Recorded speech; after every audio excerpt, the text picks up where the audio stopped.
भाई, बायो पढ़ने का तरीका क्या होना चाहिए?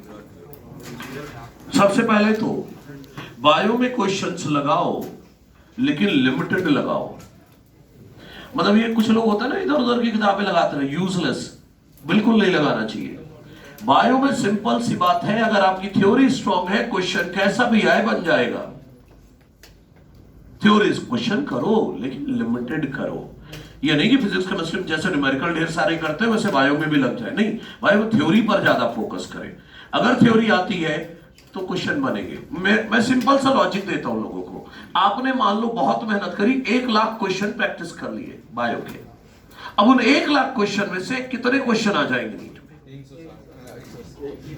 एक भी आने के चांस रेयरेस्ट ऑफ रेयर है, एक भी आने के। लेकिन उस 1 लाख क्वेश्चन प्रैक्टिस के दौरान में अगर आपने थ्योरी पढ़ी होती तो मैक्सिमम क्वेश्चन करके आते। तो बायो में थ्योरी पर ज्यादा फोकस करें, क्वेश्चन करें, लेकिन लिमिटेड करें। बायो को पढ़ने की बात जहां तक की है, देखो मान लो 1.5-2 घंटे आपने पढ़ लिया। 1.5-2 घंटे पढ़ने के बाद एक ब्रेक ले 15 से 20 मिनट का। 1.5-2 घंटे पढ़ लिया, 15-20 मिनट का ब्रेक ले। चाय, कॉफी, बिस्किट, जो खाना पीना है खाओ, और उस दौरान सोचो कि इन 1.5-2 घंटे में मैंने क्या पढ़ा है, मुझे क्या याद है। ट्राई टू रिकॉल करना है कि मैंने क्या पढ़ा है, मुझे क्या याद है। नहीं, दिमाग में ना चलाओ, क्योंकि दिमाग में चलाता है इंसान तो इधर उधर भी सोचने लगता है। अब तो बोलना शुरू कर दो कि मैंने ये पढ़ा, फिर ये पढ़ा, फिर ये पढ़ा। नहीं बोल पा रहे, आईने के सामने खड़े हो जाओ, टहलते हुए आईने के सामने खड़े होकर बोलना शुरू कर दो। मैंने ट्रांसलेशन में पहले ये हुआ था, फिर ये हुआ था, फिर ये भूल गया यार क्या हुआ था, फिर ये हुआ, फिर ये हुआ, फिर ये इधर का भूल गया। आप इसके बाद जो जो भूल गए उसे दोबारा देख लो। 2-4 पॉइंट भूले होगे, दोबारा देख लो। ये 2-4 पॉइंट अभी अभी आप भूले थे ना, इससे जब दोबारा देखोगे ना, अब दोबारा कभी नहीं भूलोगे। पता है क्यों? क्योंकि अब ये एक घटना से जुड़ चुकी है, एक इवेंट से जुड़ चुका है कि जब मैंने पढ़ा था ना तो ये लाइन भूल गया था, तो लंबे समय तक याद रहेगा। ठीक, एक बार अब रिकॉल करके आप अपना दूसरा टॉपिक पढ़ो। उसमें भी कोई भी टॉपिक पढ़ो, रिकॉल जरूर करो ब्रेक लेकर। इसके बाद बायो की आगे की बात करता हूं। मॉर्निंग ब्रेकफास्ट किया। अब ब्रेकफास्ट के दौरान ब्रेकफास्ट खाते जाओ और सोचो कल रात में क्या पढ़ा था बायो में, मुझे क्या याद है। लंच के दौरान एलन आते समय, एलन जाते समय, एलन आते समय, एलन से जाते समय, कल रात में क्या पढ़ा था, क्या याद है। मतलब बायो मैंने जो कल रात में पढ़ी थी, आज नया पढ़ने के पहले 3 से 4 बार मुझे रिकॉल करना चाहिए। कब रिकॉल करना चाहिए? पढ़ाई वाले टाइम पे नहीं। ब्रेकफास्ट कर रहा हूं, लंच कर रहा हूं, डिनर कर रहा हूं, उस समय तो पढ़ाई नहीं चल रही ना, उस समय दिमाग में रिकॉल करना है। पढ़ाई का टाइम नहीं वेस्ट करना है, जो एक्स्ट्रा टाइम है उस पर करना है। अगर 3 से 4 बार रिकॉल कर लिया ना, तो आपकी मेमोरी स्ट्रांग हो जाएगी उस टॉपिक के लिए। इमेजेस के फॉर्म में डाटा सेव होगा आपके ब्रेन में। जैसे क्वेश्चन पढ़ोगे पूरा डाटा सामने होगा कि ये था, इस टॉपिक में मैंने ये पढ़ा था, हाँ ये आंसर होगा। एक परफेक्शन। मैं कई बच्चों को ऐसा जानता हूं जो कभी भी 260-70 से ऊपर नहीं गए। 3 हफ्ते का जो ये गैप होता है उसमें रिकॉल कर करके वो 310, 320, 340 तक गए, एक बाइनर में ही। इतना इंपैक्ट होता है रिकॉल करने का। एक काम बता दिया मैंने। दूसरा काम, टेस्ट में जब भी आसान क्वेश्चन आए उसे 2 बार पढ़े फिर आंसर दे, क्योंकि मैक्सिमम निगेटिव आसान क्वेश्चन होते हैं, क्योंकि हम इग्नोर करते हैं उन्हें। जबकि आसान क्वेश्चन भी 4 नंबर देकर जाएगा, टफ क्वेश्चन भी 4 नंबर ही देकर जाएगा। 2 बात हो गई। तीसरी बात, जब टेस्ट दे रहे हैं 10 क्वेश्चन, सोचो आप पेपर खोले और 10 क्वेश्चन ऐसे आ गए शुरुआत में ही, हिल ही नहीं रहे आपसे, अब आप खत्म। यही बोलोगे ना कि अब तो गया। लेकिन हो सकता है 170 क्वेश्चन ऐसे हो जो फटाफट आपसे हो रहे होंगे, लेकिन अगर उन 10 क्वेश्चन को देख लिया तो हो गया गड़बड़। तो इसीलिए मैं बोलता हूं 10 क्वेश्चन लगातार आसान आ जाए तो ज्यादा खुश नहीं हो जाना है, क्योंकि खुशी से भी गलत करके आओगे। 10 क्वेश्चन लगातार टफ आ गए तो दुखी नहीं होना है, 10 क्वेश्चन आसान आ गए तो ज्यादा खुश नहीं होना है। मतलब मेरा कहने का मतलब है, एग्जाम हॉल में हमें पैसिव रहना चाहिए, ना हाइपर होना है आसान देखकर, ना हाइपो हो जाना है टफ देखकर।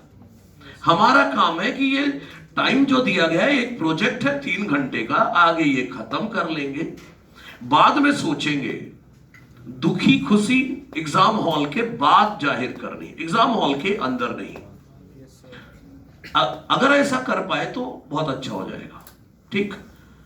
चौथी बात, 5 लाऊंगा। चौथी बात ये, जो भी क्वेश्चन करे घर में टाइमर लगा के करें।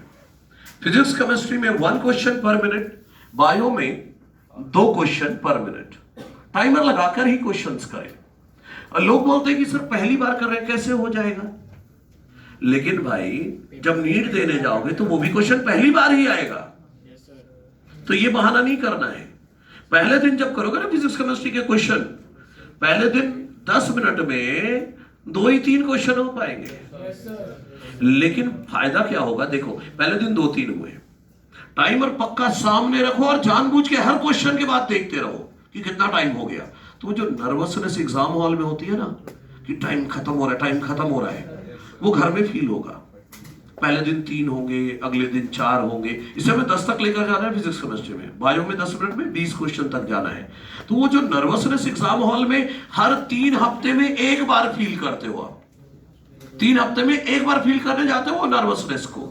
लेकिन अगर टाइमर लगा के रोज क्वेश्चन प्रैक्टिस कर रहे हो तो वो नर्वसनेस रोज फील करोगे, और जब नर्वसनेस रोज फील करोगे तो धीरे धीरे आदत पड़ जाएगी उसकी, आप इम्यून हो जाओगे, आपको कुछ अलग नहीं लगेगा। तो ये स्पीड भी बढ़ जाएगी और आपकी नर्वसनेस खत्म हो जाएगी। सही है। 5वां और आखिरी बात, रिवीजन के लिए जब कोई टॉपिक रिवाइज करना होता है तो आप क्या करते हो? कॉपी लेकर बैठ जाते हो, पढ़ना शुरू कर देते हो। नहीं, मुझे अगर कुछ रिवाइज करना है तो मैं जैसे ही एलन से निकलूंगा ना, एलन से निकलते हुए डिनर करते तक मेरे दिमाग में चलेगा। मान लो आपको रिवाइज करना है व्हाट एवर चैप्टर आपने जो पढ़ा है, मान लो डीएनए एप्लीकेशन रिवाइज करना, यहीं से शुरू हो गए कि डीएनए एप्लीकेशन में पहले हमने ये पढ़ा था, फिर ये पढ़ा था, फिर बीच के 2 पेज याद ही नहीं है, फिर ये पढ़ा था, फिर ये याद है, ये याद है, फिर ये याद नहीं है, ये भी याद नहीं है। डिनर करते करते तक पूरा चला लिया दिमाग में। अब बैठो रिवाइज करने, तो इससे फायदा ये होगा, आपको क्लियरिटी आ चुकी होगी क्या आपको याद है और क्या याद नहीं है। जो याद है उसको पढ़ के निकल जाओगे, और जो नहीं याद है उस पर ध्यान दो। ब्लाइंडली बैठते हो तो लगता है जो पता है वो भी याद करते बैठते हो, तो वेस्ट ऑफ टाइम करते हो। तो इससे रिवीजन थोड़ा फास्ट हो जाएगा। सही है। कोटा में है सिर्फ पढ़ाई करनी है, मतलब ये जान लो, मैं तो सिंपल कहता हूं, जितना दम है सारा लगा दो। मतलब लाइफ को ना हील पे ना रखो, टो पे रखो। मतलब थोड़ा, नहीं समझे?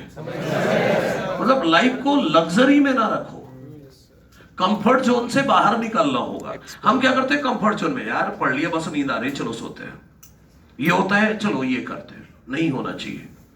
टारगेट ये होना चाहिए कि मैं यहां सोने नहीं आया हूं, ना टाइम पास करने आया हूं, ना मूवी देखने आया हूं, ना मॉल घूमने आया हूं। ये तो मेरी सिटी में भी है, यही करना होता तो वहां कर लेता। तो ये जो ड्यूरेशन है, अगर इस ड्यूरेशन को अच्छे से यूज कर लिया तो पूरी जिंदगी लग्जरी में गुजरेगी, और अगर ये ड्यूरेशन अगर बर्बाद किया तो पूरी जिंदगी बर्बाद हो जाती है।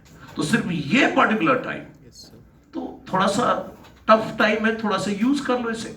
मतलब अपने आप को थोड़ा सा क्या करना चाहिए? एक्सप्लॉइट करना चाहिए। हाँ, अपने आप को थोड़ा सा एक्सप्लॉइट करें। आप अपनी बॉडी को जितना रेस्ट देंगे, आपकी बॉडी उतना रेस्ट मांगेगी। आप संडे को अगर 10 बजे सोकर उठते हो, इसके बाद सो के उठोगे ना, तब भी लगे यार थोड़ा थकान हो रही, थोड़ा और सो लेता। अब बाकी दिन जब पढ़ना होता है तो 6 बजे उठ जाते हो तो भी रिलैक्स रहता है। तो मेन थिंग इज बॉडी हमारे कंट्रोल में होनी चाहिए, है ना। ये नहीं ब्रेन ने बोला यार बस बहुत हो गया। मैं अपनी बताऊं, मैं जब पढ़ाई करता था, मुझे रात की पढ़ाई ज्यादा पसंद थी। मैं रात में ही पढ़ता था। रात में जैसे मुझे पढ़ना है और नींद आ रही हो, अगर पढ़ना तो है ही है, नींद आ रही है तो मैं नील डाउन हो जाता था, घुटने के बल फर्श पे। ठंड का सीजन है तो ठंड लग रही है, और नील डाउन घुटने के बल, तो घुटने में दर्द होगा, घुटने में दर्द होगा तो नींद तो उड़ जाएगी। कॉपी रख दी बेड पर, और घुटने के बल नील डाउन होकर फिर ऐसे करके पढ़ता था। तो उससे क्या होगा कि नींद तो गायब हो जाएगी, और जब नींद गायब हुई तो आराम से बैठ के पढ़ लो। ठीक है? यस तो सर। मतलब यह है कि कुछ भी करो, सिर्फ पढ़ना है, ये टाइम यूज कर लो, मतलब सिंसियरिटी आ जाए। अपन मौज मस्ती, देखो मैं कहता हूं 1 घंटे रोज निकालो मौज मस्ती के, लेकिन वो क्लास में नहीं होना चाहिए। मौज मस्ती मतलब टोटल मौज मस्ती, उस टाइम कुछ ना सोचो, लेकिन बाकी टाइम से पढ़ाई करनी है, क्योंकि जो ऐसा करेगा वही डॉक्टर बनेगा। जब आप मौज मस्ती कर रहे हैं तो ये ध्यान रखो कि भारत में कहीं और कोई एक चैप्टर निपटा रहा है उस समय, और वो आकर आपसे ही कंपीट करने वाला है, तो कौन जीतेगा? है कि नहीं? तो सिंसियर मोड पर आ जाओ और मस्त होकर पढ़ाई करो, और जो पढ़ेगा उसका सिलेक्शन होगा, नो डाउट। मुझे हर साल विक्ट्री सेलिब्रेशन में कई ऐसे बच्चे मिलते हैं जो बिलो एवरेज होते हैं। मैं तो कभी कभी पूछ लेता हूं तू क्यों आया, बाद में पता चलता है यार गलत पूछ लिया। बोलते सेल्फी लेने के लिए आता है ना विक्ट्री सेलिब्रेशन में, तो मैं बोला तू क्यों आया? सर मेरा सिलेक्शन हो गया वो। अच्छा ठीक है, फिर सेल्फी ले ले भाई। तो ये जान लो, ये सिलेक्शन किसी का भी हो सकता है। ये ना सोचे कि मेरा नहीं होगा, उसका नहीं होगा। ये रिहर्सल पेपर है जो भी है, इनसे आपका सिलेक्शन नहीं डिसाइड होगा। सिलेक्शन डिसाइड होगा उस दिन 200 मिनट में क्या करके आओगे। मैं तो कहता हूं जितनी तरह की गलतियां होती है कर डालो, और लिख के रखते जाओ कि क्या क्या गलती कर सकते हैं हम, और सारी कर डाली, अब वहां जाकर नहीं करनी है। हर टेस्ट पेपर तभी कंप्लीट मानो, वहां से आगे टेस्ट पेपर कंप्लीट हो गया नहीं होना चाहिए।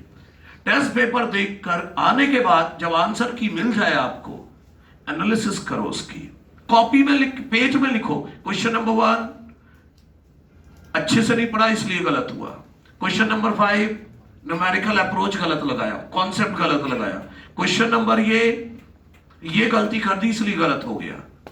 तो पूरे 180 क्वेश्चन की एनालिसिस करके पेज में चिपका के दीवार पे लगा लो। 3 हफ्ते तक वो दिखना चाहिए आपको अगले माइनर के लिए कि पिछली बार ये गलत करके आया था, अगली बार नहीं करना है। तो जब एनालिसिस पूरी कर लो तब समझो टेस्ट पेपर पूरा हो गया, उसके पहले नहीं। सही है? Yes sir. बाकी बातें करते रहेंगे, पढ़ाई करें, है ना? थैंक यू सो ठीक मच है? सर।